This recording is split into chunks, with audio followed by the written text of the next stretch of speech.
Masjidil Aqsa bukan sekadar bangunan tua yang berdiri di kota tua Yerusalem. Ia adalah simbol. Ia adalah lambang keyakinan, sejarah, dan kemuliaan.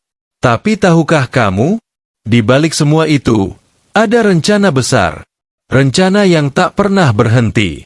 Sejak puluhan tahun lalu, bahkan sebelum Israel berdiri, Masjidil Aqsa sudah jadi incaran. Mengapa?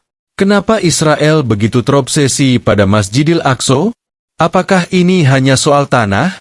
Atau ada agenda lebih dalam yang mengakar dari keyakinan, mitos, hingga strategi geopolitik dunia? Masjidil Aqsa bukan hanya tempat ibadah. Ia adalah simbol. Ia adalah jantung dari sejarah tiga agama besar, Islam, Yahudi, dan Kristen. Namun bagi umat Islam, Masjidil Aqsa memiliki kedudukan yang sangat istimewa. Inilah kiblat pertama dalam sejarah Islam, sebelum arah solat dipindahkan ke Ka'bah di Makkah. Disinilah Rasulullah Shallallahu Alaihi Wasallam memulai perjalanan mirajnya menuju langit ketujuh. Peristiwa yang hanya dialami oleh Nabi Muhammad dan tak pernah terulang dalam sejarah manusia. Karena itu, tempat ini memiliki ikatan spiritual yang sangat kuat bagi umat Islam di seluruh dunia. Masjidil Aqsa adalah bagian dari kompleks Al-Haram Es-Sharif, yang luasnya sekitar 144.000 meter persegi.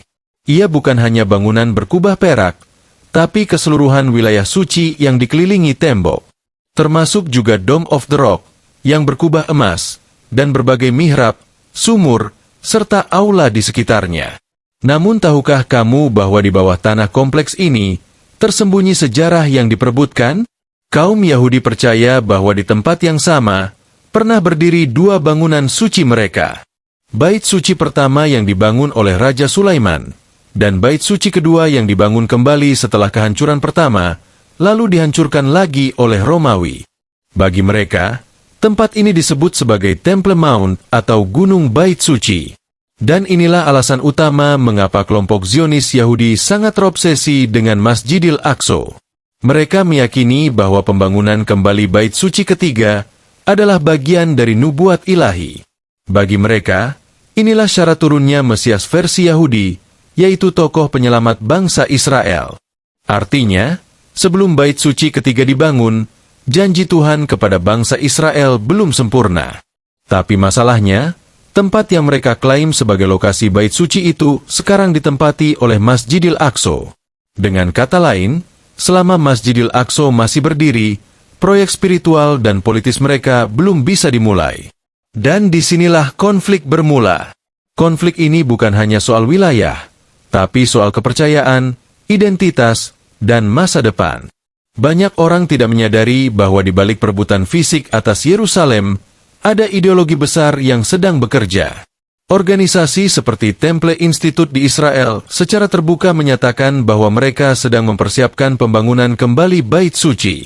Mereka bahkan telah membuat replika alat-alat ritual suci seperti menorah, baju imam besar, dan altar pengorbanan. Mereka mendidik para imam dari suku Lewi agar siap melayani di Bait Suci baru. Semua persiapan ini dilakukan dengan keyakinan penuh bahwa suatu hari nanti, Masjidil Aqsa akan tersingkir. Yang lebih mengejutkan, para ekstremis ini bukan hanya angan-angan. Mereka didukung oleh kekuatan politik, dana besar, dan perlindungan aparat keamanan. Setiap tahun, ribuan pemukim Yahudi dengan penjagaan militer masuk ke kompleks Masjidil Aqsa. Mereka melaksanakan ritual secara sembunyi-sembunyi, sebagai bentuk latihan spiritual untuk kembalinya Bait Suci. Banyak dari mereka percaya bahwa menghancurkan Masjidil Aqsa adalah jalan satu-satunya. Namun tentu saja, ini tidak dikatakan secara terang-terangan. Mereka bungkus niat itu dengan bahasa hukum, arkeologi, atau klaim sejarah. Tapi bagi yang memahami konteks, semua itu adalah bagian dari skenario yang telah lama disusun. Dan ini bukan rencana baru. Bahkan sebelum negara Israel berdiri pada tahun 1948, ide membangun kembali Bait Suci sudah hidup di kalangan Zionis religius.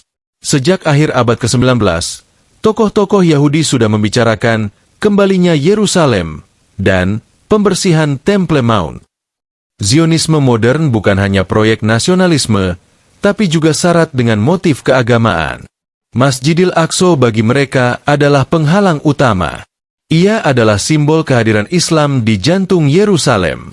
Selama masjid itu berdiri, Israel tidak bisa mengklaim Yerusalem sepenuhnya sebagai milik mereka. Karena itu, tekanan demi tekanan terus dilakukan. Mereka mencoba memecah belah kontrol atas kompleks Al-Aqsa. Sebagian wilayah diklaim sebagai zona netral, lalu dipisahkan. Sebagian lain dibatasi untuk umat Islam, apalagi warga Palestina. Dan saat ini, meski secara formal dikelola oleh Waqf Yordania, penguasaan di lapangan ada di tangan aparat Israel. Konflik ini bukan sekadar benturan antara dua bangsa. Ia adalah pertarungan antara dua narasi sejarah dan dua visi masa depan. Satu pihak ingin menjaga warisan suci Islam. Pihak lain ingin meruntuhkannya untuk membangun warisan versi mereka. Bahkan dalam Al-Quran, Allah telah menyebut Masjidil Aqsa dalam surah Al-Isra. Maha suci Allah, yang telah memperjalankan hambanya di malam hari dari Masjidil Haram ke Masjidil Aqsa yang telah kami berkahi sekelilingnya. Ayat ini menunjukkan bahwa tempat itu bukan tempat biasa. Ia dipilih langsung oleh Allah sebagai tempat mukjizat. Banyak ulama menyebut bahwa menjaga Masjidil Aqsa adalah fardu kifayah umat Islam. Bukan hanya bagi Palestina, tapi bagi seluruh umat Islam di dunia. Namun sayangnya, perhatian dunia Islam terhadap Masjidil Aqsa sering terlambat. Kita hanya bersuara saat terjadi serangan besar atau saat ada video viral. Padahal, agenda kelompok Zionis terhadap Al-Aqsa tidak pernah berhenti. Mereka bekerja siang dan malam. Mereka menyusun strategi jangka panjang. Dan mereka percaya bahwa apa yang mereka lakukan adalah misi suci. Masjidil Aqsa tidak bisa dilihat sebagai isu lokal. Ia adalah simbol perlawanan terhadap penjajahan yang dibungkus keagamaan. Ia adalah bukti bahwa tempat paling suci pun bisa dijadikan alat politik. Dan jika umat Islam diam, maka proyek besar itu akan terus berjalan. Setiap batu di Masjidil Aqsa menyimpan sejarah. Setiap langkah di sana adalah saksi dari perjuangan panjang. Dan setiap provokasi terhadapnya adalah peringatan bahwa kita sedang menghadapi musuh yang tak pernah tidur. Mereka ingin membangun kembali bait suci bukan hanya untuk ibadah, tapi sebagai simbol kejayaan Yahudi atas dunia. Bagi mereka, Yerusalem bukan untuk dibagi. Yerusalem harus sepenuhnya milik Israel. Dan jika itu terjadi, maka Masjidil Aqsa akan menjadi korban pertama. Bukan hanya karena lokasinya, tapi karena maknanya. Menghapus Al-Aqsa berarti menghapus identitas Islam dari peta Yerusalem. Dan itulah yang ingin mereka capai. Kita tidak boleh tertipu dengan narasi damai yang sering dikampanyekan. Selama Masjidil Aqsa masih dikepung penjajah, maka tidak ada perdamaian yang sejati. Karena damai yang sejati adalah ketika semua pihak dihormati, dan semua tempat suci dilindungi. Masjidil Aqsa harus dipertahankan, bukan hanya oleh Palestina, tapi oleh seluruh umat Islam. Karena siapapun yang kehilangan Al-Aqsa, telah kehilangan bagian penting dari imannya. Dan siapapun yang membiarkannya direbut, telah membiarkan sejarah dihancurkan. Setelah mengetahui mengapa Masjidil Aqsa menjadi target utama, kita sekarang masuk ke pertanyaan yang lebih dalam. Bagaimana Israel berusaha mewujudkan obsesinya? Apa saja langkah yang mereka ambil untuk mengambil alih Masjidil Aqsa secara perlahan tapi pasti? Salah satu strategi yang paling berbahaya adalah penggalian bawah tanah. Selama bertahun-tahun, Israel melakukan penggalian di sekitar dan di bawah Masjidil Aqsa. Mereka berdalih mencari bukti arkeologis tentang bait suci Yahudi yang pernah berdiri di sana. Namun para ahli dan insinyur telah memperingatkan bahwa penggalian ini melemahkan struktur pondasi Al-Aqsa. Retakan-retakan kecil mulai muncul di beberapa bagian dinding dan lantai masjid. Ini bukan lagi soal sejarah. Ini sudah menjadi ancaman langsung terhadap keberlangsungan bangunan suci umat Islam. Namun dunia internasional nyaris diam. Bahkan UNESCO pun sering dipinggirkan atau dikritik saat menentang tindakan Israel. Strategi kedua adalah pembatasan akses.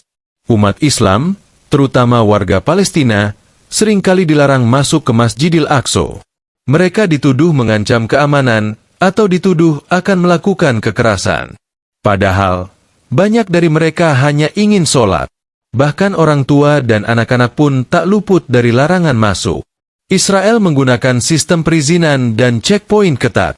Kadang akses dibatasi hanya untuk mereka yang berusia di atas 50 tahun. Kadang hanya warga Yerusalem Timur yang diizinkan masuk, sementara warga tepi barat tidak.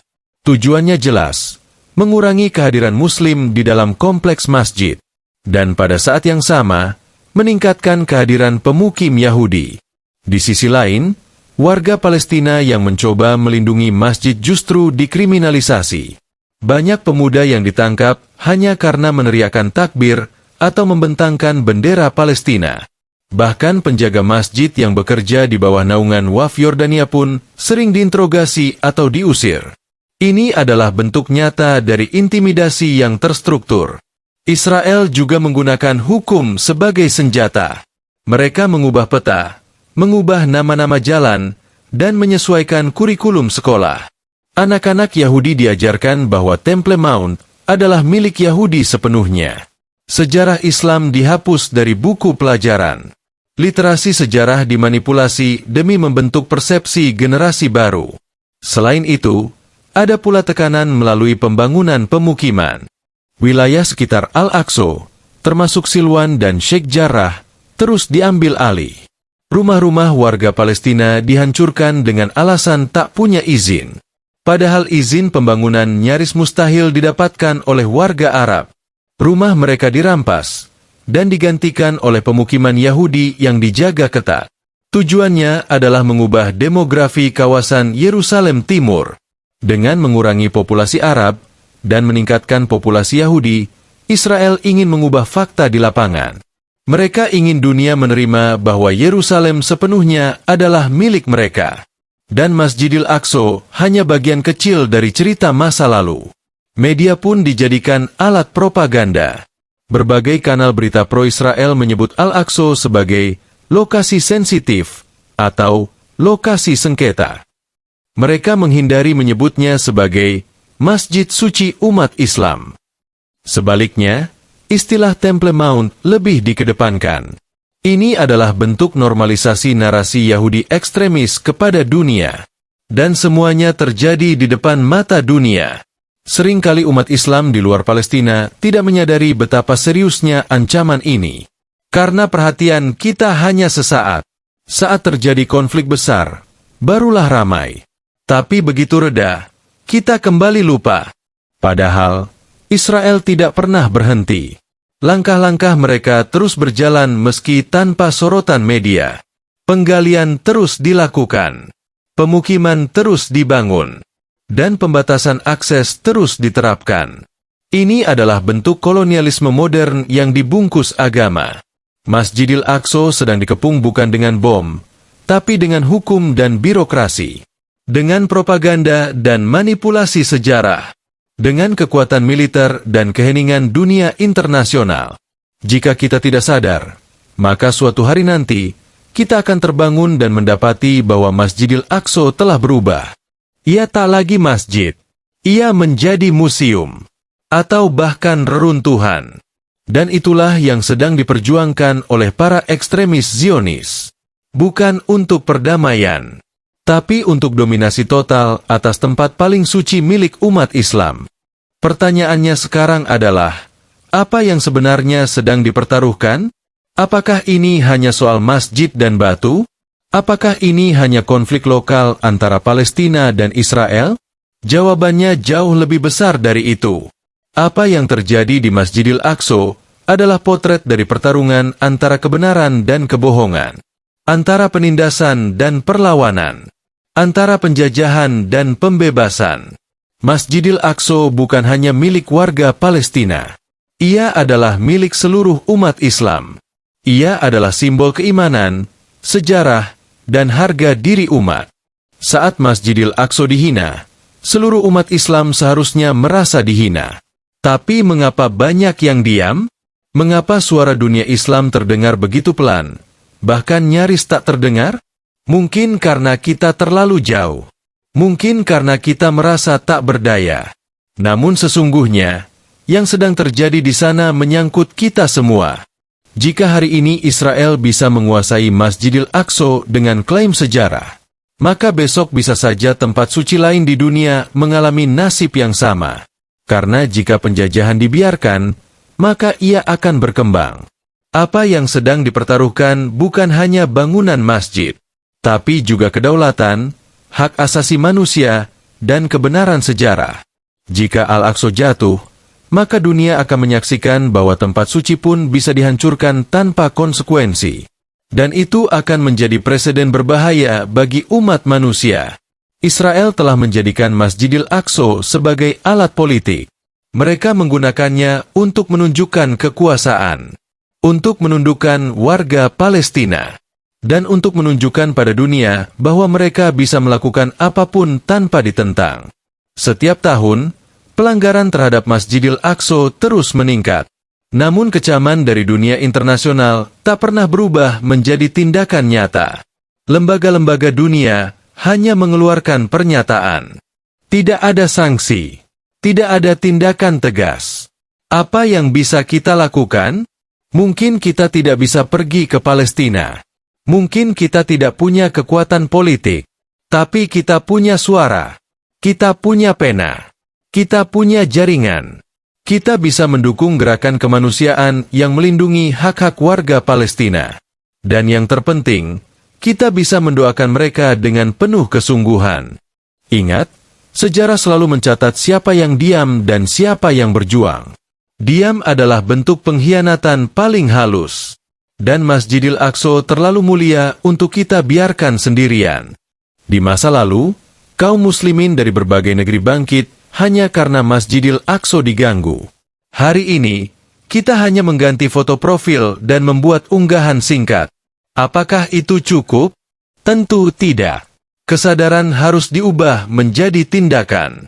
Dukungan harus diubah menjadi kekuatan. Dan doa harus diiringi dengan usaha nyata.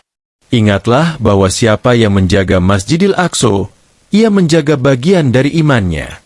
Dan siapa yang rela kehilangan Al-Aqsa, berarti ia telah kehilangan sebagian dari harga dirinya. Kita semua bertanggung jawab. Tidak ada alasan untuk abai. Tidak ada ruang untuk netral. Karena yang terjadi di sana bukan hanya soal keyakinan, tapi juga soal keadilan, kemanusiaan, dan masa depan dunia yang ingin kita wariskan. Hari ini, Masjidil Aqsa masih berdiri. Masih ada azan di sana. Masih ada jamaah yang bersujud di atas lantainya. Namun semuanya bisa berubah jika kita diam. Karena itu, mari kita jaga dengan pengetahuan, dengan kepedulian, dan dengan doa. Jangan pernah anggap remeh kekuatan suara yang konsisten. Jangan pernah anggap kecil peran kita sebagai pembela kebenaran. Karena selama masih ada yang peduli, selama masih ada yang bersuara, maka Masjidil Aqsa belum kalah, dan harapan belum padam. Terima kasih telah menonton sampai akhir. Jangan lupa untuk like, share, dan subscribe. Wassalamualaikum warahmatullahi wabarakatuh.